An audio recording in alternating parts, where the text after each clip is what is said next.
Number 3, use Screenflow. Screenflow is a paid application for your Mac, but I love it. So you come up here and you hit record, and then you configure your recording.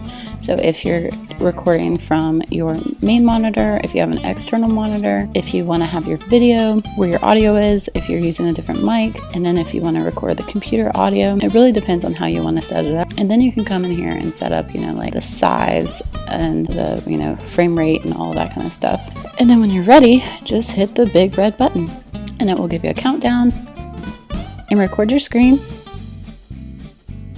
And then when you're done, just come up here and hit stop record. And this is a new feature with Screenflow 7, but it's really cool. It has this little area where it says add clip directly to timeline.